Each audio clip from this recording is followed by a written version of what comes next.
Magandang umaga. Narito ang pinakahuli sa lagay ng ating panahon ngayong linggo ng pagkabuhay, April 5, 2026.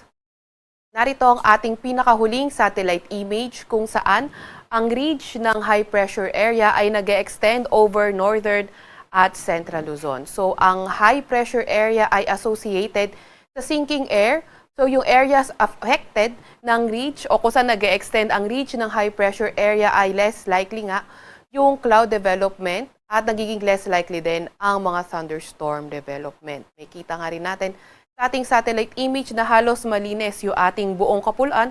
Although sa may kanlurang bahagi ng Mindanao area, may nakita tayong mga kaulapan pero papanipis na rin naman ito. Wala rin naman tayong namomonitor na low pressure area or bagyo sa loob or malapit sa ating Philippine Area of Responsibility. Para naman sa lagay ng panahon ngayong araw, sa lugar nga ng Ilocos Region, Cordillera Administrative Region, Cagayan Valley, Central Luzon, Calabarzon, pati na rin sa may Metro Manila, partly cloudy to cloudy skies ang ating inaasahan. Sa nalalabing bahagi naman ng Luzon, partly cloudy to cloudy skies pero may mga tsansa ng mga thunderstorms. Agwat ang temperatura ngayong araw sa Metro Manila at Lawag ay 23 to 33 degrees Celsius.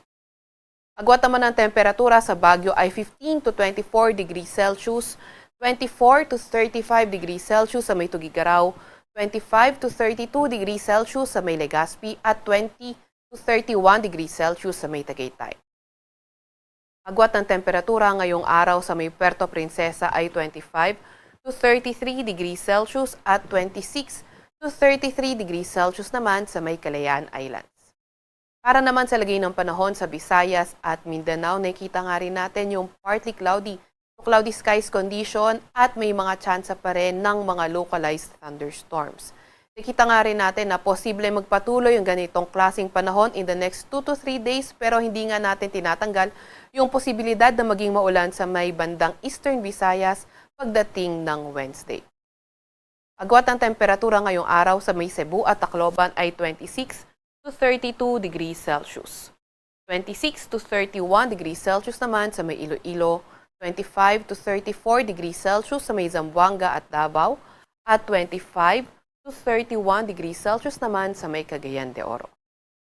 Update muna sa heat index. Kahapon nga ang naitalang pinakamataas na heat index sa ating bansa ay sa may Dumangas, Iloilo at 35 to 36 degrees Celsius ang heat index na naitala sa Metro Manila.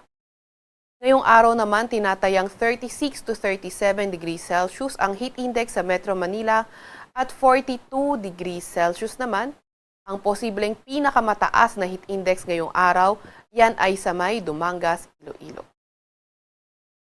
Update naman sa lagi na ating karagatan, wala pa rin tayong nakataas na gale warning sa kahit anong dagat baybayin ng ating bansa. Sa Kalakhang, Maynila, ang araw ay sisikat ng 5:49 ng umaga at lulubog ng 6:09 ng gabi.